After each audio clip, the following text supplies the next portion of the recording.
mapraning siya sa kakatawag sa iyo o mapraning siya dahil hindi kanya makakausap.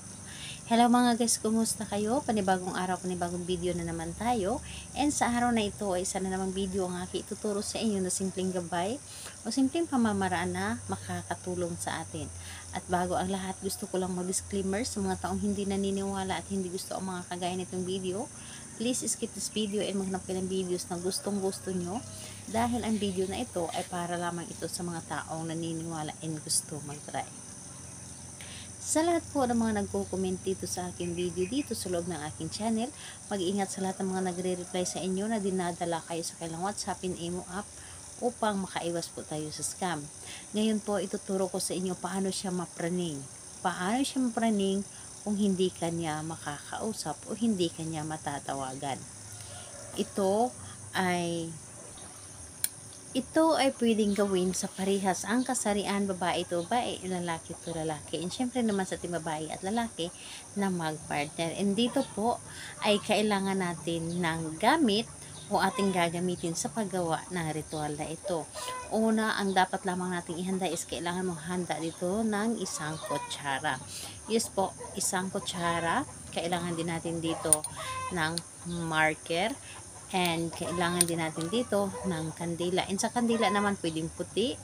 And kung meron kayong pink or pula, mas maganda po. Pero kung wala, puti na lamang pwedeng gamit or pwedeng bago. So pasensya na kayo sa aking background ngayon. Ang daming manok doon sa labas sa aming kapitbahay. So pasensyahan nyo na. And ayun po, kapag handa na yung mga ating gagamitin na materials, kailangan mo lamang dito i-ready ang inyong sarili.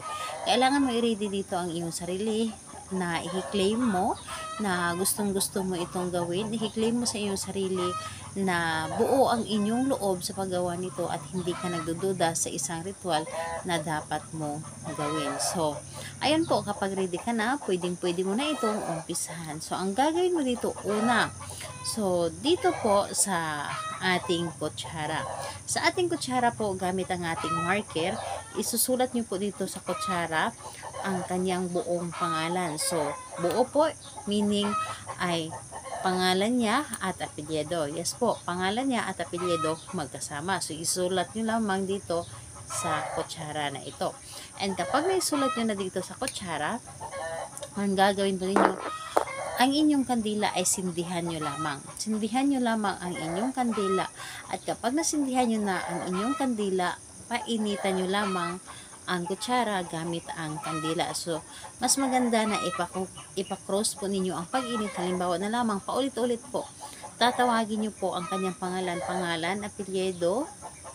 Mapapraning ka hanggat hindi mo ako makakausap. Pangalan, apelyido. Mapapraning ka hanggat hindi mo ako nakakausap. Pangalan, apelyido. Mapapraning ka hanggat hindi mo ako makakausap. So, 7 beses mo itong sasambitin and siguraduhin nyo po na yung kutsara po ay nag-init po talaga. Nag-init po talaga para mas maramdaman niya sa kanyang katawan o maramdaman niya, maiisip niya yung tipong hindi siya mapakali, mapraning siya na gusto kanyang makausap, gusto kanyang makasama, gusto kanyang makita, yung nararamdaman niya ang ating gawan or ang ating mas importante na yun ang mapraning siya sa kakaisip sa iyo, mapraning siya dahil hindi kayo nakakausap yun. So, kailangan na buong-buo po talaga ang ating tiwala sa paggawa nito. And wag na wag ninyong hayaan na magiging negative kayo pagdating sa isang ritual. So, kung magtatanong ka kailan ito pwedeng gawin, gawin ito sa araw ng Tuesday and Friday. Mas maganda po, gabi po itong gawin. Tuesday and Friday po ang paggawa nito. Pero kung hindi ka makapaghintay ng Tuesday and Friday, pwede naman sa ibang araw, basta alam mo sa iyong sarili na sigurado ka.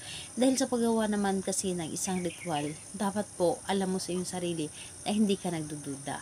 Yung tipong buo ang iyong tiwala at naniniwala ka.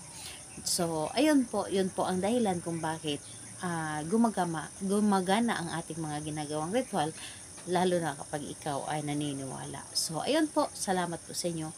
Bye bye everyone. God bless us all.